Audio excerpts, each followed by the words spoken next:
Whenever. Yeah, you're live now. It's up there. there. There we go. There we go. Ladies and gentlemen, it's Thursday. It's 8:30. We are live. We're live on the IRB banter page through ruckdis.ie and on YouTube. And we have had a bit of a last minute cancellation. Noel McNamara cannot make it. So joining me tonight, I have our friend and colleague, Peter Martin. He's part of the Rugby Banter page in the background, and we have a returning guest, John Peters. He's been on before. You've been on before 2 or 3 times. Been a few times. Peter's asked me, so it's great to be back. How are you both? To use a sort of an old, well-worn statement. Great to be back. Super. Great to have you back. Yeah. So, as you can all see, Peter Burke is not here, so he has taken a much-needed holiday, and I am hosting for tonight. God bless you all. I'm going to be talking for the next 3 hours. So we've had a bit of a bad start. So Noel can't make it at last minute. So we're just going to crack on without him. So I suppose we'll just jump into the review of the matches there. Australia versus Argentina at the weekend, with Australia winning that 28-24 with a last minute try. Did you guys see it? Pete, I'll start with you. Yeah, I just managed to have a quick look last night on YouTube. Thank God for YouTube for all these things. So I saw very little rugby over the past weekend, so I just had to catch up. I woke up on Saturday morning and I saw that the scoreline, and I was like, holy shit, like that's a tight bloody game. So I'm glad I managed to locate it on YouTube and had a good look through it. What can you say other than it was a hell of a game? Argentina will certainly feel disappointed that they let it slip. Like they were ahead going into the final 6-7 minutes. And I think that'll kill them most. One thing that I took from the game is that the attacking play from both teams was the tries scored were absolutely superb. Suoli got a brace at outside centre, using his size really to get through the Argentine defensive line. Some of the tries scored by the Pumas were absolutely top drawer. Like that guy that they have in their attack coach, Kendrick Lynn is his name, a Kiwi. Used to looking up. I did a bit of research on him. He played Super Rugby for the Crusaders, and he finished off his playing career in France and did a bit of coaching in France with Lyon. But now he's taken a bigger step up into international rugby and coaching Pumas, and they look very dangerous. Very great variation, multifaceted play, great support play. Like I think it was their left winger, Isgro, touchdown, and it wasn't straightforward. There was a lot of interplay, good support lines, very good multifaceted, multi-threat coming through, but very well finished. Just such a contrast to, you could see an awful lot of what Australia were doing. It was more kind of around the ruck. It was more structured kind of attack. You could definitely see Schmidt's paw prints all over what they were doing. But a very entertaining game. But I think Argentina will definitely be sore after that loss. Yeah, and let me just say, because we talked about this beforehand with Skelton being recalled, and he didn't seem to be missed by the Australian side at all. What do you think of that? I think, look, really, it's a horses for courses. Really, I think Schmidt decided that he didn't need that out and out bulk in the pack. Argentina, I feel, in the last few years, they're not as scary in the pack as they once were. If you go back 10, 15 years, like Argentina were playing not being cruel to them, but it was a fairly limited kind of style play. It was all basically based around a forward pack and a good kicking out half with a few, I suppose, limited back play to it. But they've evolved so much, and they're more multifaceted in how they approach the game. Their support lines are absolutely superb. And I think that has taken away a little bit from their intimidation, their big pack. They certainly aren't as good in the scrum as they once were. So look, I think Australia probably felt, Schmidt felt, we don't need the big Will Skelton there. You know, he went with Jeremy Williams, I think, and along with Nick Frost, and he wasn't needed, he wasn't missed, I don't think. Yeah. Did you see the game, John? Yeah, same as Peter. I watched it on YouTube there. I thought, like I say, I think Argentina would be disappointed, you know, to have given away such a handy lead as well.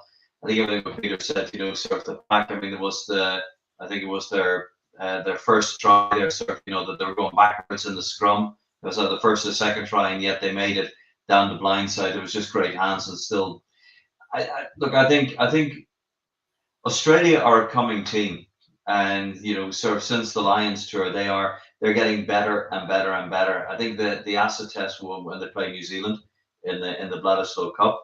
It was interesting. I was talking to a friend of mine in Australia. The Australians, they're not convinced by Suaalii yet. I mean, and to be honest, he played okay at the weekend, but for all the hype about him, he still hasn't, you know, produced the goods. I think that the guy at Harry Wilson at number 8 is up there, and probably he's definitely up there in top 2-3 number 8s in the world without a shadow of a doubt. You know, obviously they missed Tom Wright. You know, it was Australia didn't play Skelton. Tom Wright wasn't playing. I rate him really, really highly, but I'm a little bit concerned. You know, when I watching these last few games there in the championship, as they call it there, the pace the game is being played there, it seems to be almost a step up from what we're seeing in the Northern Hemisphere. And you know, is it that sort of where we had in the Northern Hemisphere where we had a few years where we had the measure up to the Southern Hemisphere teams. It seems to be going maybe slightly in reverse, and you know, I think it will be interesting when the touring sides come up in the autumn to see, you know, how if that play that we're seeing at the moment, if that is going to sweep aside to the Northern Hemisphere teams. I'm not sure, but certainly what I'm looking at it's a little bit frightening, and I think Australia could be building up to something pretty special. Don't think they maybe deserve to win at the weekend, but you know, through sheer grit they got the win. But I think Australia they're certainly building up, and that guy Nick Frost in the second row, he could be another John Eales, you know, and he's in his shape. He's winning lineouts left, right, and centre. He just goes about his business quietly but very effectively. But yeah, good game all round. You know, so compared to a lot of stuff which we've seen, you know, past, the conditions made for it as well. In fairness, a nice sunny day, warm day, so could throw the ball around. So yeah, good game all round, as they say. Yeah, look, you mentioned a little bit about Suaalii there, and him not living up to the hype, and I totally agree with you. But you also mentioned Harry Wilson, and I'm just going to say, like, the timeline was 81 minutes, and he got a penalty, and he turned it down to draw the game. He got another penalty on the 82nd minute, again turned it down, and I think there was 3 penalties given where he could have easily just drawn the game. But as a captain, what do you think was going through his mind at that point? Like, for me, I would have probably, you know, like, we were under the cosh for the whole game. Maybe a draw is good enough, but the fact that he had the balls to tell the lads go for the corner and believe in his team, that must really drive the Australians on, and it shows how far they've come from that even Lions tour. So, what did you make of that at the end? Sorry, John. I thought it was very ballsy of them to do that. You know, so it kind of, in a sense, it reminded me sort of a little bit. You know, we don't want to sort of, because it's a sore, but it reminded me of the Heineken Cup Leinster against the Saints. You know, they were going for it all the time, whereas the only difference was we said you should have gone for the post, guys. I mean, I think in Harry Wilson, maybe it was a free shot as well. He didn't have anything to lose. There was nothing. I guess there was nothing on the line, but it showed, you know, strong captaincy. He said, "Look, we'll go for it." There was no cup being handed out, you know, on Saturday on the game. So, look, I think it showed strength, a lot of character, and maybe it's just that Australian, that gnarliness of them. You know, look, we're never beaten, and we'll get it done. Good luck to them. I mean, sort of, if it was a World Cup semi-final, and they had that on the 84th minute, and they're out there and they could draw the match going extra time, would he do the same thing again? I don't know. Yeah, it's always, depends on the situation. It was a ballsy decision at the time, but would he, if it was like sort of, you know, between going home or staying in a tournament, would he do it? I don't know. That would be the applicable for all captains. So I don't think that I'm not saying it's not just Harry Wilson. I say a lot of captains would take that same view. Yeah, look, it's one of those moments where it's massive risk or massive reward, and fair play to him. What did you make of that, Pete? Well, I would have a slightly different take. Like, I think the way it is, the biggest thing that Schmidt, I think, has given Australia is confidence. They bought into the way the system that he's brought in, like, because he's so detailed, as we know, and he's basically trying to, I think, kind of align Australia's traditional strengths, their ball playing strengths, with a little bit of pattern that basically will help them, in the tight areas, particularly around forward play, and just a little bit more structure in certain aspects of the game. But I think the way it is like, this is the point they're at, is that Australia took a big jump in confidence from winning the final test against the Lions. I think that could have been a turning point from a confidence perspective. And they did what they did. They stole a match against the Box. And this is as John's already said, they're trending in the right direction.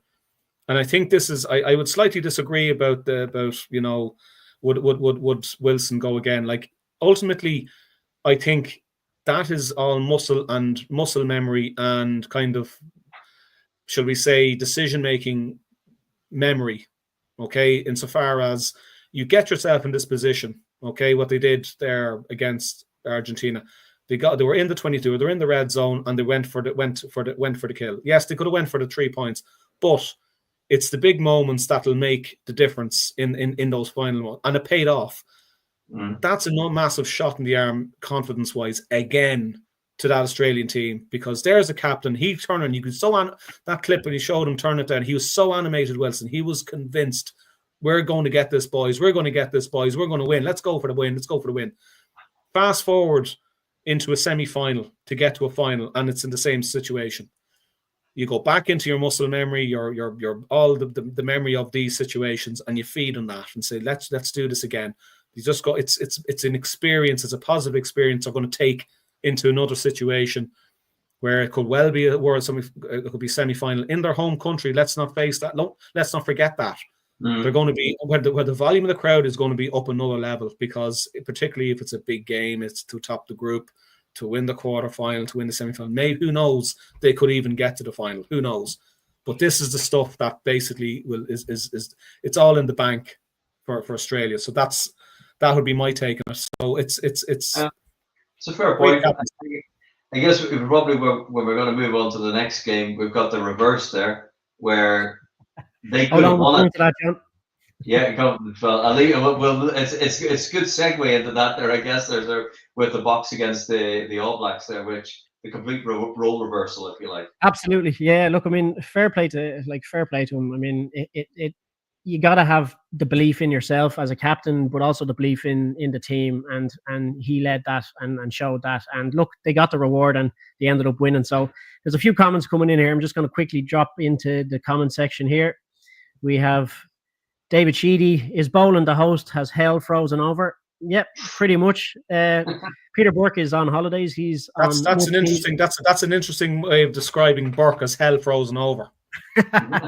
Yeah, so he's on a much needed R&R break, so he's away. Yeah. So I was lumped with the duties. He has also said, Pete, rugby24.net is perfect for replays of all things rugby. So there you go. We must remember Dave. that. I'll bear that in mind for next time. We have Bev Anne Marie Burke.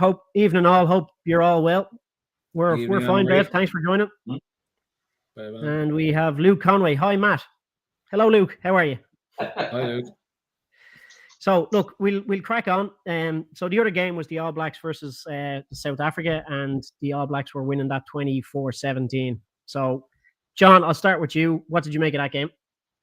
Oh, look, the All Blacks were worthy winners. It's to be honest, they're going into playing at Eden Park. It's worth more, almost like 7 to 10 points for the All Blacks. They know how to win there. It's the Eden Park has come to the All Blacks like what the Stade Marcel Michelin was to Clermont many years ago. It is, you're not going to beat those guys there. the box put out a team which I think was very much in line with sort of look was for that specific game. They put probably their best team out. All Blacks just played very well. They were very clinical. They got off to the best start. Beauden Barrett was controlling pulling the strings. Obviously, the Boks, it took them a long time to sort of wake up and get in the game. They could have got a draw out of the game towards the end, and that's what I'm saying. That bit there, which probably 12 months ago, if that was 12 months ago in that situation, I'd have backed the Springboks to get the job done, and maybe they're just starting to age a bit and wear a bit, and some of the things which I'm sure it's been spoken ad nauseum. Some of the tricks they're trying to pull in the middle of the field, these mauls from what I don't know.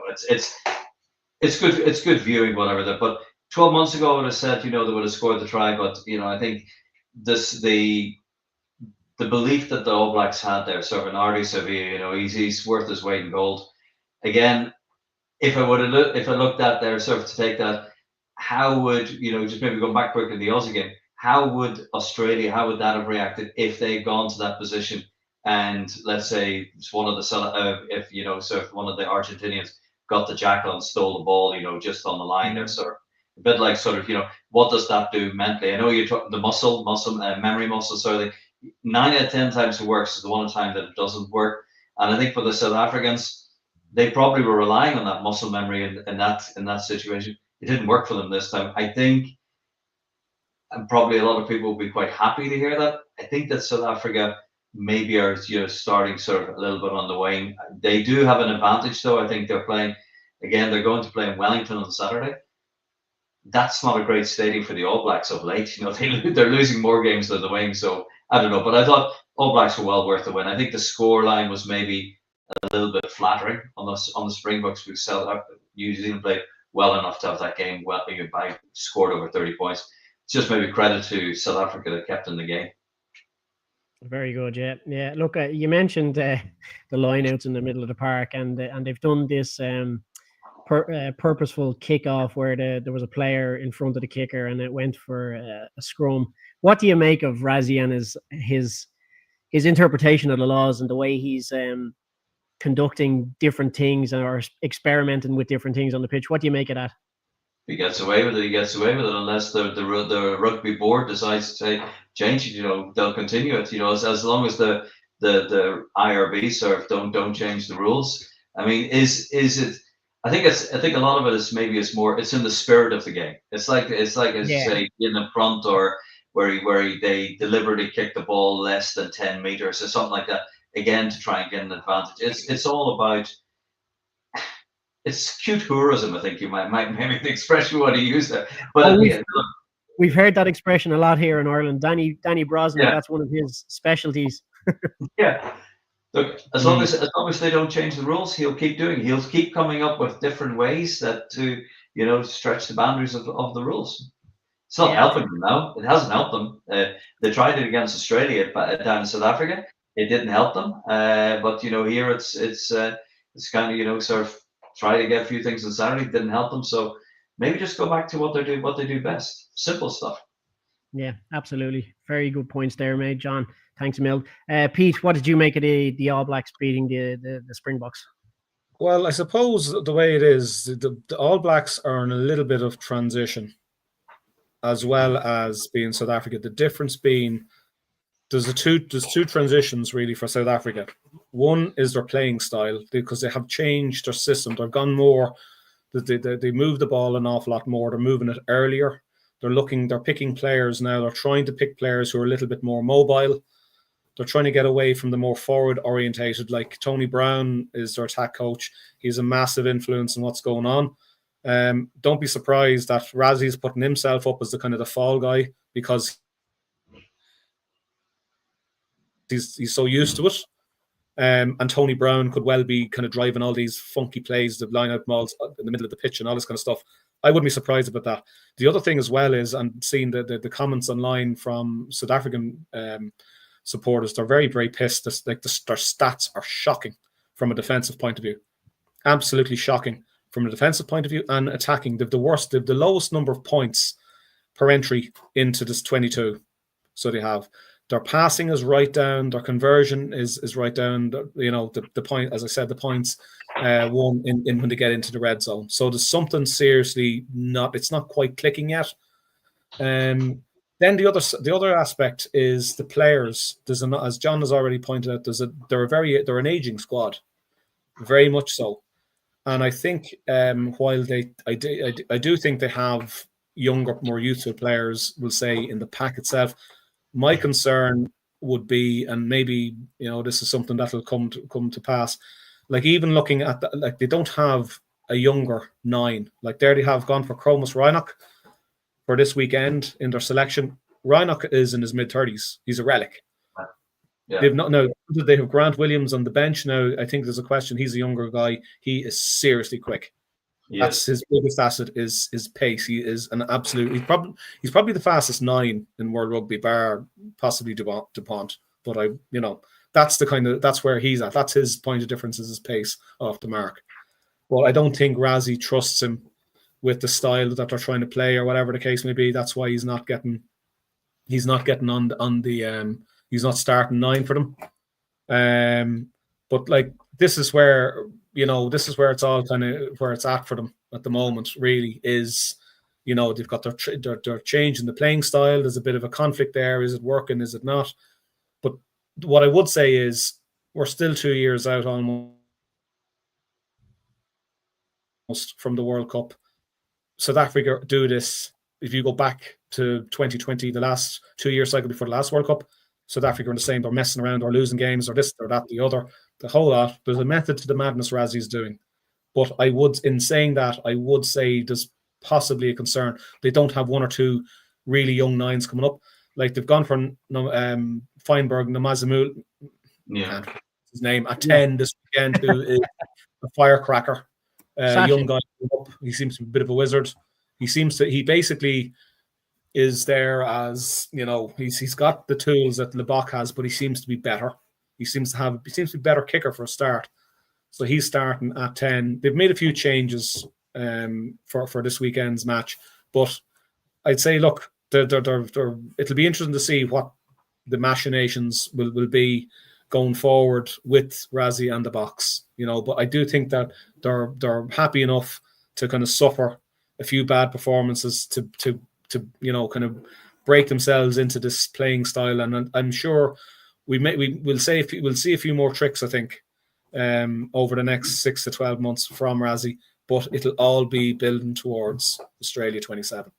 Yeah, I think the other side of it is there. So I mean, we're able to see more of the South Africans in the URC, and to your point, as an aging team, so there doesn't seem to be. Certainly in their back line, the 3/4 line, so even Cheslin Colby is not getting younger. Curtly Aarons has come back is there, but what we're seeing there in the URC, there's nobody that's that's setting the world alight to replace Di Allende or Jesse Creel. Esterhuizen is getting long in the tooth. I think you're right there about the outlaw. Let's call him Sasha, because I think it's his Christian. Yeah. Sasha. I'm not sure whether Razzie trusts him, because maybe he sees a little bit too much of him than Lebach, who, I think if Peter Burke was here, I'm sure he'd have a great whirlwind of a few statements. Yeah. But it is, I think, with Grant Williams, maybe he doesn't trust him. I don't know, or maybe it's just that those 2 guys, Sasha and Grant Williams, maybe they're too fast for the guys in the Springboks, because there doesn't seem to be any pace. Even the back row doesn't have much pace. And Peter Steph de Toit's getting old. Quagga Smith, he's still got it, but there's no what I say. They don't have a sort of, if you like, a sort of like a Tom Curry out and out pace, sort of thing, or a Van der Fleer or whatever, or even sort of an Aldridge. They don't seem to have that anymore. So that's probably why Grant Williams is keeping him in reserve, whereas I agree, I'd start him and Sasha to start. Maybe that'll be the 10 for the World Cup in 27. Who knows? Yeah, good points there. So, do you reckon? Here's a quick one for you now. Do you reckon Razzie is doing this to try and experiment, and maybe because if they're gonna experiment and try a few new things and lose games generally, is he trying to get a more favourable draw for the Rugby World Cup in 2027 by making his team come down the ranking slightly? Do you think that could be a factor, Pete? Don't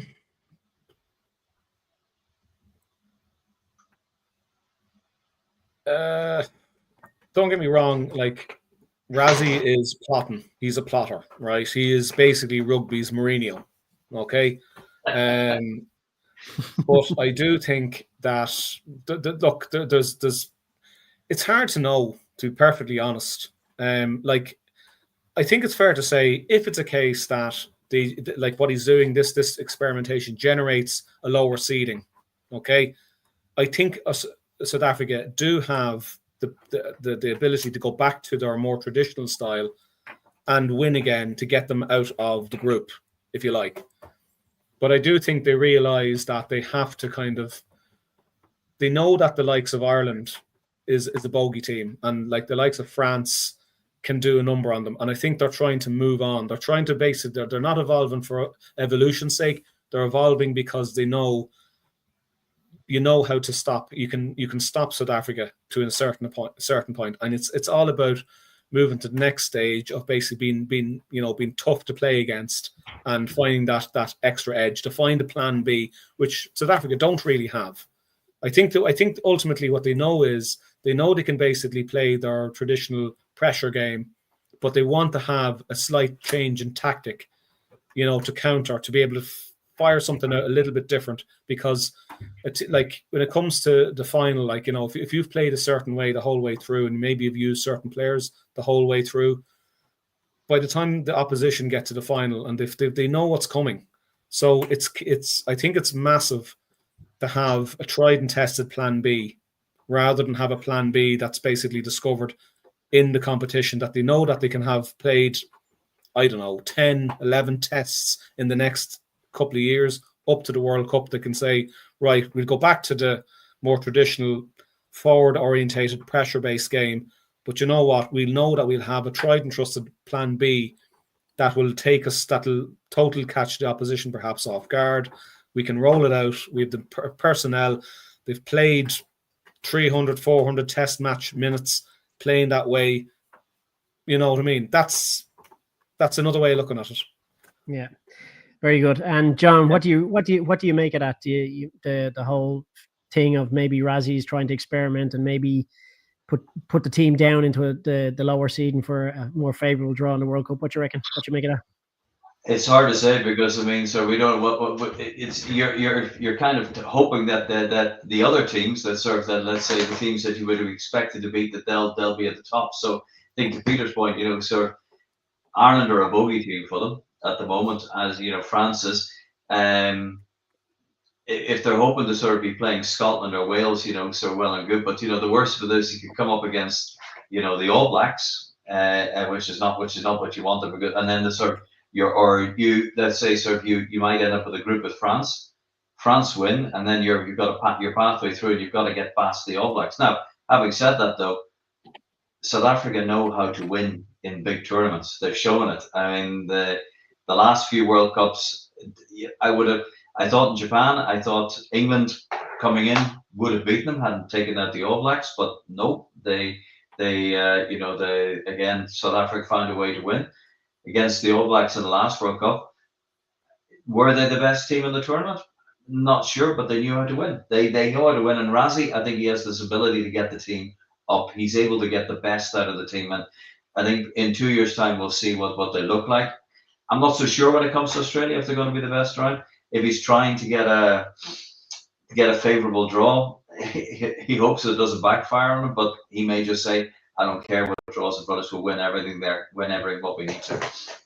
Yeah, like I mean, you've made some very good points there. And if you look back at the last World Cup, South Africa beat France in the quarterfinal by a point. They beat England in the semi-final by a point, and beat New Zealand in the final by a point. So, I mean, that's as tight as you can get. And yeah, look, South Africa just know how to win knockout games. There's no doubt about it.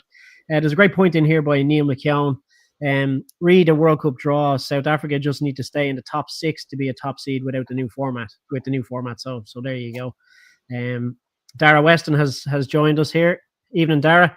I agree with everything Peter says, apart from there's method to Razzie's madness.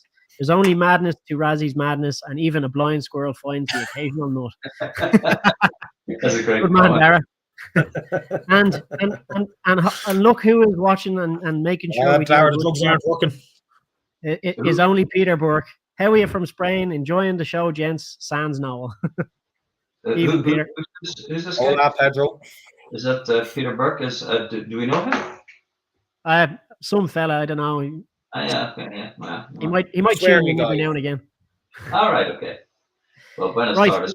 We'll move on to the other game that we're going to talk about in the Women's Rugby World Cup is the defeat to the Irish defeat to the Black Ferns 40-0.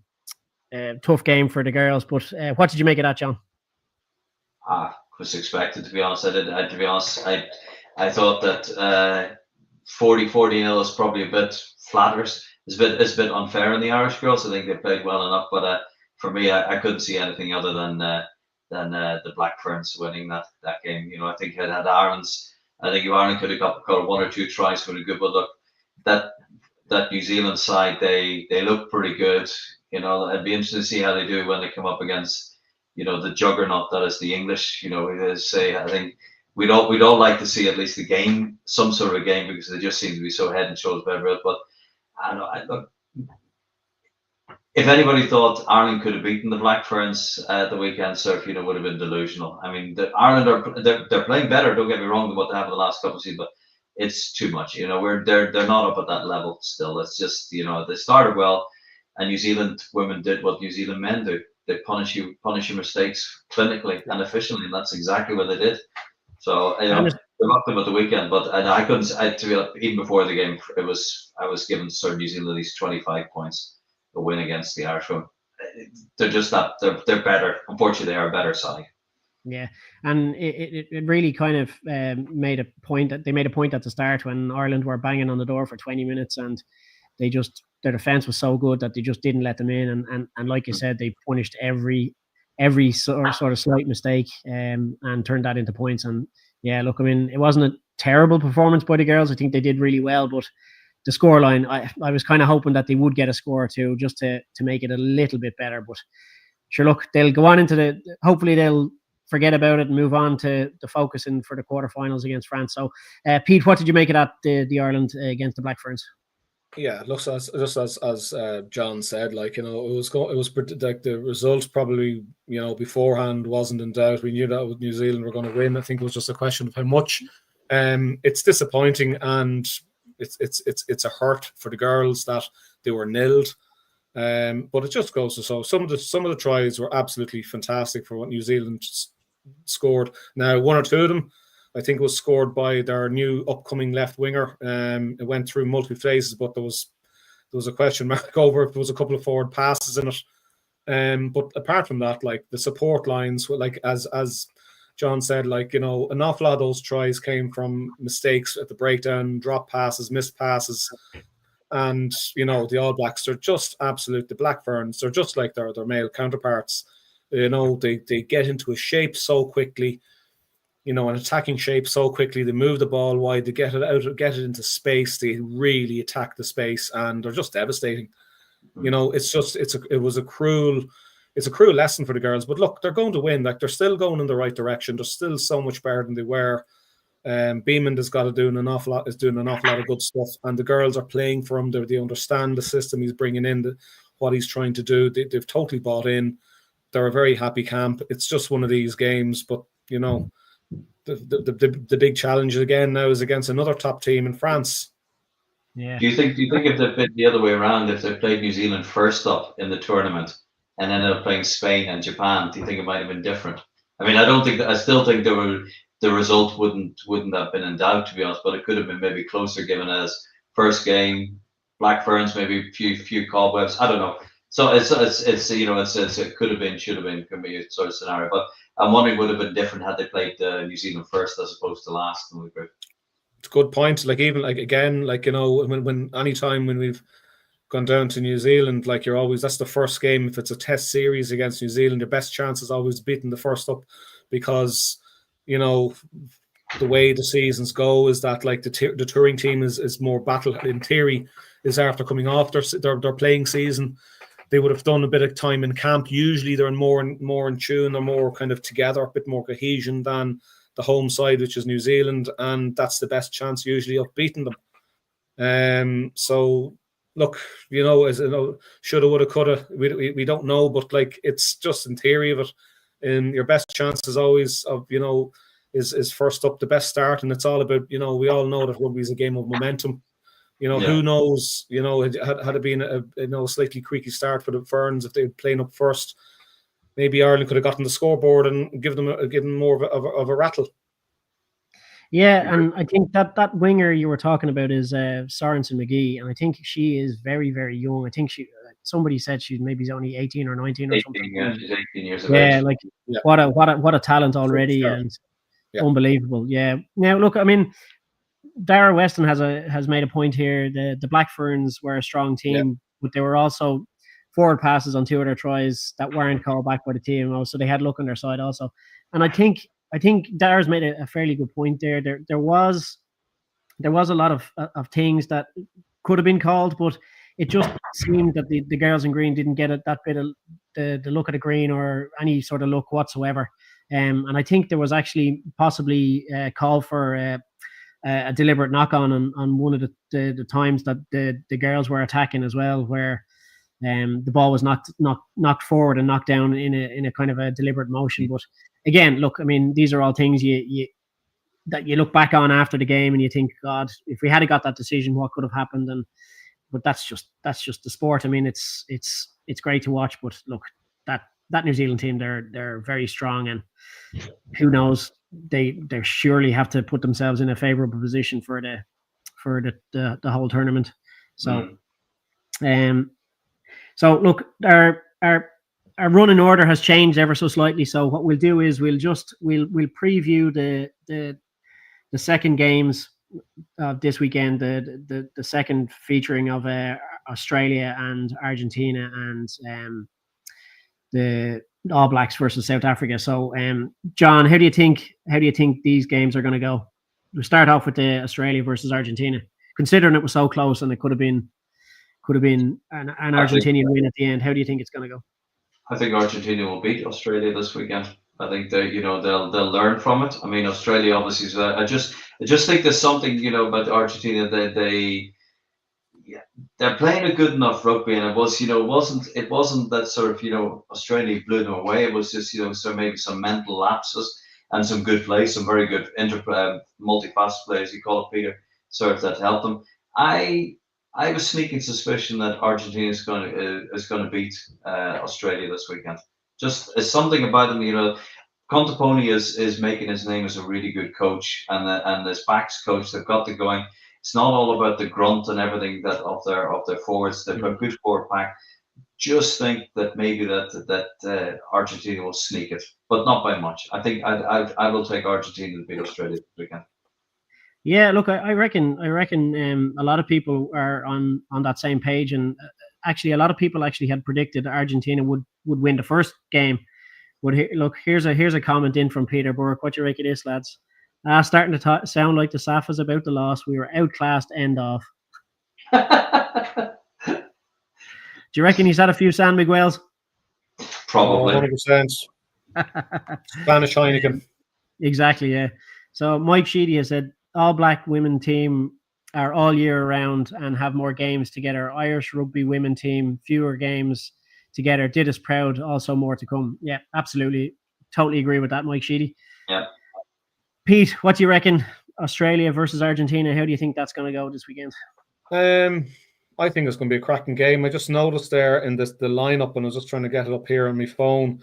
There's a few changes in the Argentina team from the game. They've made a few changes for this weekend in the pack. So they have. So it's just like they're bringing back in Oviedo at number 8. They've got Gonzalez and what's his name? Not Phelan, but I'm trying to get his name up here. Kremer in the back. They've dropped Matera and they brought in Oviedo. back in at number 8. Matero's dropped to the bench. They've made a couple of slight changes in the pack. They made a couple of changes. Australia then, they've done is they're swapped in Williams. They've also brought in Lucan Soto, that big other guy that they have is kind of basically like another Will Skelton for all the world. There was a lot of clamour for him why Schmidt didn't pick him for the Lions tour, because he played in I think the First Nations game, and he played twice against the Lions, but wasn't involved in the Australian Test team. And there was a lot of clamour I saw, at the time saying that guy to get him in playing. So the Australian team has a nice look about it on their bench. They have a bit of impact on the bench between that guy Luke and Soto coming off the bench.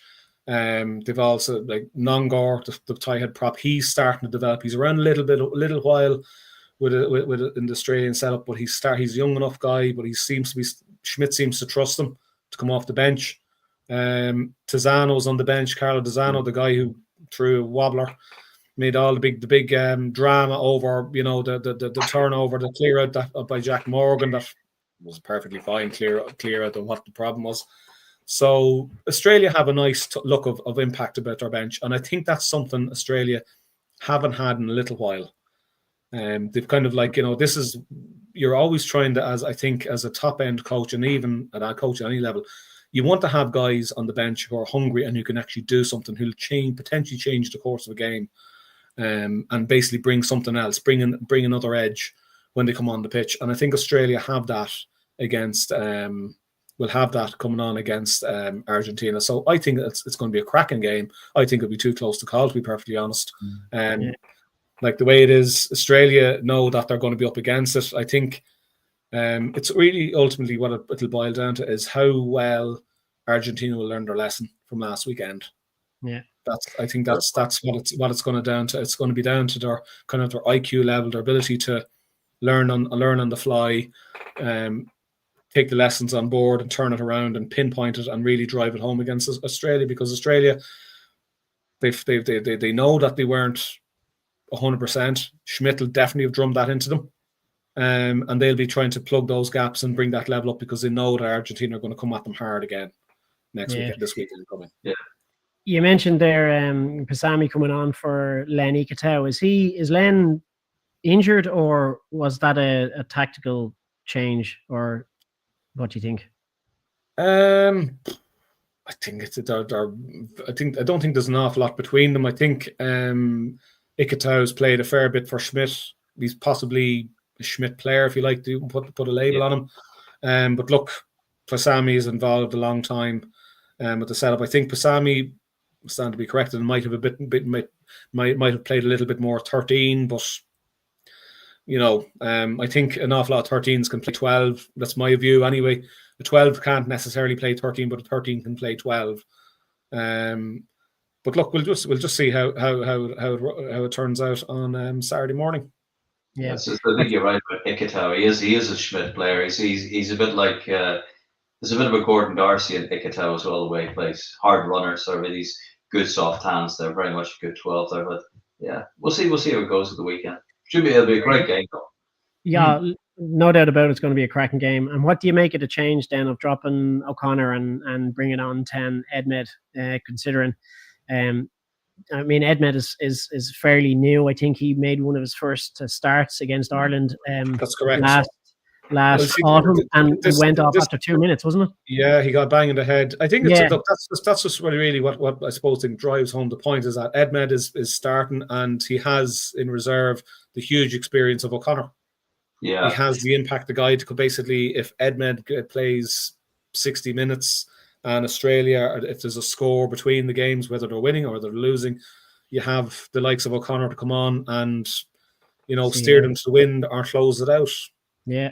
Kind of sort of says that he doesn't trust Tom Lyon, and then still. Now, I think Tom Lyon is a good goal kicker, but he's a lousy defender. I mean, he's terrible. He's terrible defender. So is he? Would you want to have him to close out a game for you? I'm not sure. Maybe that's what, again, is maybe that thing with Erasmus with Sasha, is the same thing with Joe Schmidt with Tom Lynott. I mean, the Australian public aren't sold on, as say, we're saying about Swalihi, what was proper pronouncing. They're not sold on Tom Lynott. They're certainly not sold on him. They're not sure. He's a good provincial player for the Reds. He's proven it, but he's not been able to make the step up. And against the Lions, he wasn't great, and he hasn't looked great, all around. He's an average 10. Let's put it like that. Well, I think again, it could be, to use the example of our own Prendergast situation. He's a young guy. He's still in his early 20s. Mm-hmm. I think as when it comes to 10s, they have to find their way into the position. Sure, Australia had, what was the name of that guy that Eddie Jones brought to the World Cup, and he played at 10. He'd hardly played at all. He's a tall, gangly fella. Can't think of his name off the top of my head. I'd have to Google him. Wasn't Quade Cooper anyway. No, it wasn't Quade Cooper. It wasn't Quade Cooper. He was another blondie-haired guy, tall guy, and he hasn't been seen sight or sound of him since.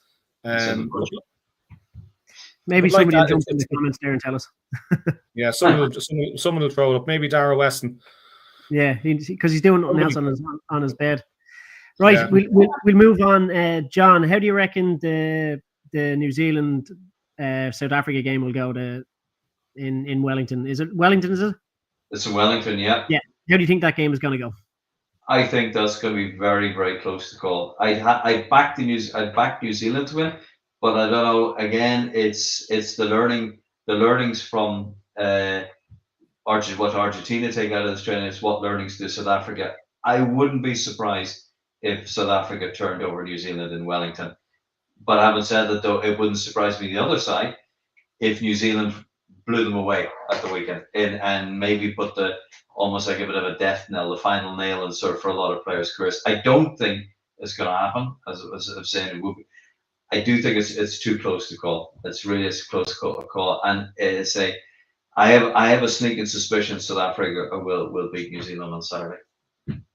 And like, look, absolutely, and I would agree with both of you. I think both of these games at this weekend are going to be too close to call. And if it goes to the case where Argentina get the win and South Africa get the win, then it's literally gone. Everybody's nearly on the same points. There's probably a point or two in the difference for everyone, and it goes into the final set of games where anybody could win. And I suppose that'd be an absolute spectacle if that's the way it does go. So I'll be certainly looking forward to it anyway. So how do you think that game is going to go, Pete? The games of the week that New Zealand well, it's funny, like it's going to be an interesting game. I think South Africa will be looking at two losses in a row. I think like they've made a couple of changes for both. What's his name has been dropped. I'm just looking at the team here. Snyman is dropped. There's no Aben Etzebeth. Norkia is in. Lou de Jager is back in to sort out the line, because the lineup was an absolute shit show for the Boks last weekend. Marks holds his place. Khaleesi's back and is back in his normal position in the 6th jersey. They brought back in Visa at 8, so there's a little bit of back to basics with that back row. Like that 6, 7, 8 for South Africa is basically your World Cup winning number back row. But let's looking at the New Zealand team. New Zealand have capped a few players over this rugby championship, and they've given Noah Hotham the 9 jersey against the Boks. Like that's significant. Simon Parker at number 6. He's only just on his 2nd or 3rd cap or something. You've got Leroy Carter at who's making his debut on the wing. And then on the bench you have, Fabian Holland, the Dutch kid who came over and made himself into an All Black. Fair play to him. And Duplessis Carriffy, Ruben Love. Like there's plenty of inexperience. There's a sprinkling of inexperience there in what the All Blacks are doing, but they're doing the evolution in a different way. They're focusing on the they're focusing on getting on the transition, trying to get players through, bring certain players through. Like Billy Proctor's now in the 13 jersey as well. So it's I think, you know, they know they're I think the All Blacks are comfortable now with Robertson and what he's trying to do, and they know they're in a good place now, and now he's starting to kind of, he's beyond the bedding in process of what he wants from his players, and now he's starting to evolve and get guys in and begin to transition the older players out and the younger players in. You know, like he's Samisoni Takiaho is at hooker. You know, Cody Taylor got 100 caps last weekend. He's 34 years of age. He's veteran. You know, Takiaho is he's 28. He's a younger guy. You have Brodie McAllister on the bench, another guy in his 20s. So that's what New Zealand are doing. And I think, and this was something I was going to talk about with Noel, had he been able to join us this evening, where Ireland are going to go with the transition, because it has to happen. Yeah. You know, like we've seen it from Farrell. He's brought 1 and 2 players in at a time. We saw it in South Africa where he gave Jamie Osborne his first cap at fullback. Now he was surrounded by so much experience, so it wasn't going to be a big issue for him. It'll be interesting to see, and no doubt it'll be a conversation for a few weeks' time. But what Farrell is going to do, and what approach compared to the other coaches in World Rugby, where they're trying to begin, you know, the blooding for the World Cup phase, because I think the dogs in the street know that the Irish team, a bit like the Box, it's an aging team, and we have to start feeding players in to get them, you know, 10 and 11 caps coming into the World Cup cycle. So if they're not holding down the first jersey, they're banging on the door on the veterans, you know, on the veterans' door to take his place. Yeah. So Dara Weston has popped up there. He's replied to your question. Is it one of the Arnold brothers or Frost, Peter? I was half listening. He was half listening and just heard a tall Australian. No, right. No, I'm talking about out half, not second row. So there's a few comments coming in. Peter Burke is getting a bit of stick now because of his South African comparison. Aren't you supposed to be on holidays? Oh, fair point. Yeah. Dara Weston, Matt, would you ever tell Enoch Burke to fuck right off with his Safa comparisons? Dara Weston again. David, Burke's turn up for work even when they're not supposed to. See, this is it. That's a fair point.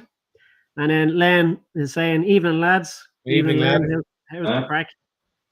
So look, we'll pop on to the last game, the important game, the Ireland women in the quarterfinals against South Africa.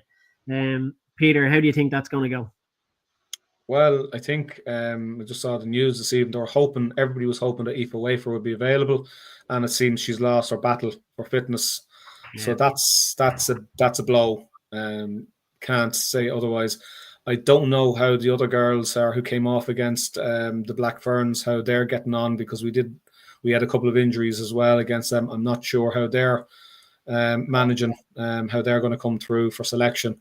But certainly, you know, it's going to be a big ask against France. But look, you know, it's you know, like they're eminently beatable, the French. It's just a question of keeping, like, you know, their scrum half, I believe, is basically the female de pointe.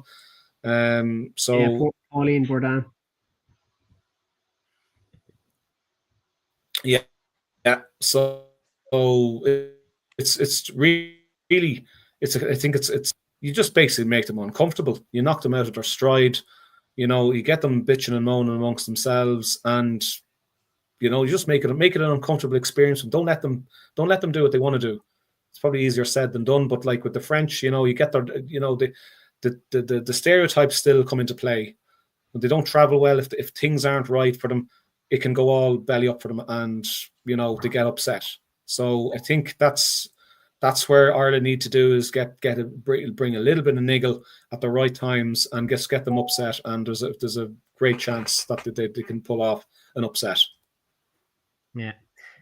Sorry, there's a couple more. He's asked, is it Noah Lesoyo, or I'm probably butchering his name. No, not him. I know that he's injured. He's injured. No, not him. The Califano as well. So it is, or Christian Lele, whatever. So there. No, I think I remember something Carter or Carter something was the out halves name. All right.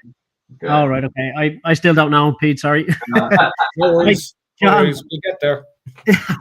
I'll find out after the show. That'll be typical, won't it? Yeah, typical. Yeah.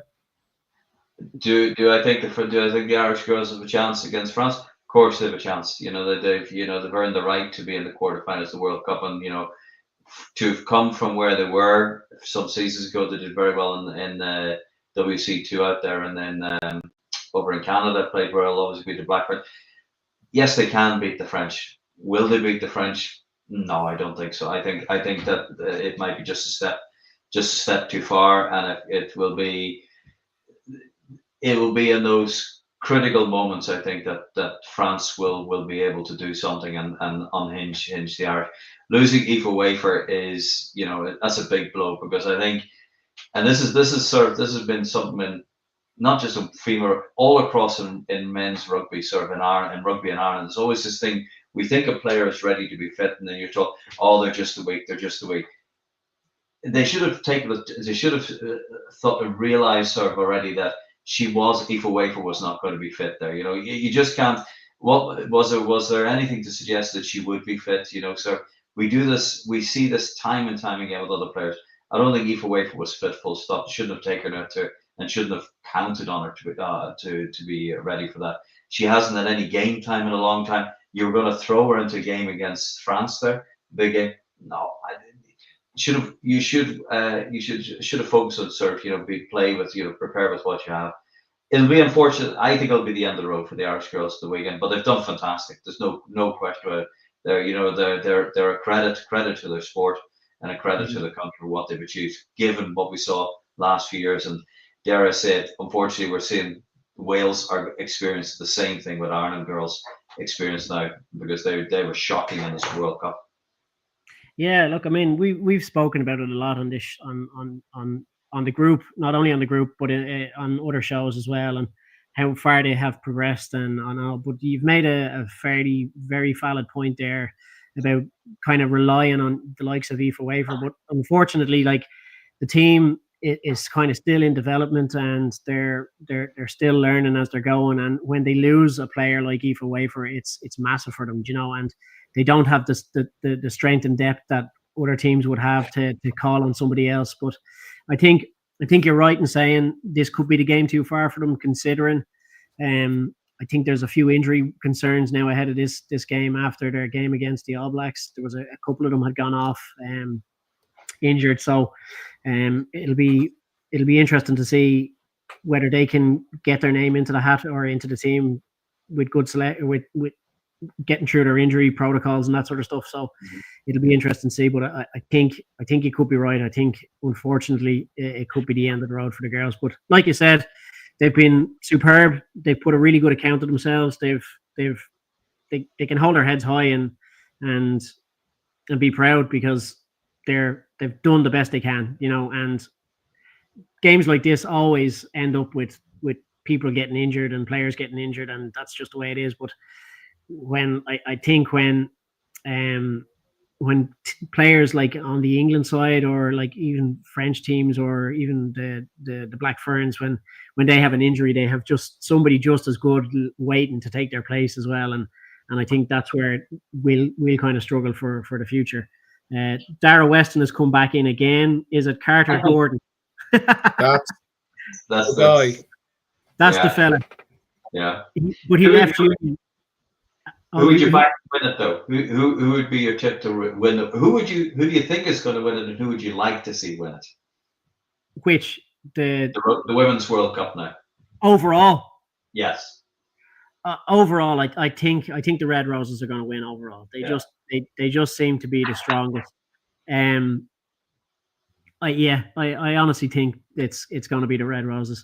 I think they came up short on the last World Cup, in the final in the last World Cup, and I think they're going to right the wrongs of that one and take home the Rugby World Cup. And look, to be fair, they're probably the best team in it, but they could get a good challenge in the semi-final final if they end up playing the likes of Canada or even the Black Ferns.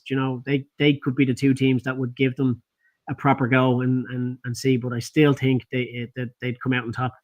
What do you think yourself? I think it's England. They're just a juggernaut. It's just this.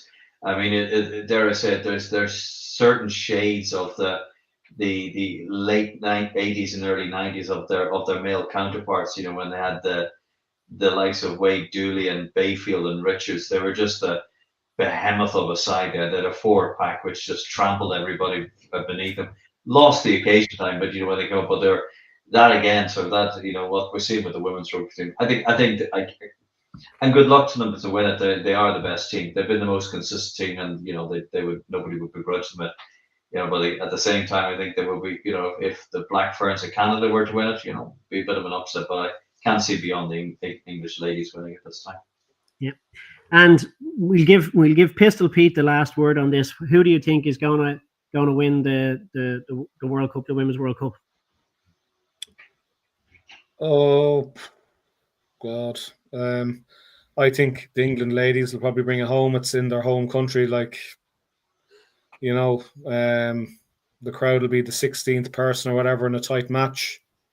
They have the class. They have something, is it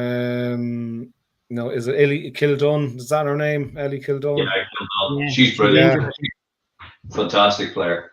Absolutely amazing player. Like, every like the strong teams have their point of difference player. Arguably the Black Ferns have two of them. But I think overall, England will the collective will make the difference for them. And I think they'll probably win it on home soil as hosts. Yeah. I think you're right. And look, I mean, we'll say best of luck to them anyway, and we'll end the show. But I just want to say thanks to everybody that's tuned in. Peter, thanks for joining us. John, always a pleasure. And for those of you watching at home, it'll be on Spotify later. Make sure you like and subscribe, and do the same on YouTube and same on Facebook. And thanks again. Good night, all. You guys, cheers. Thanks, Emil. Good luck.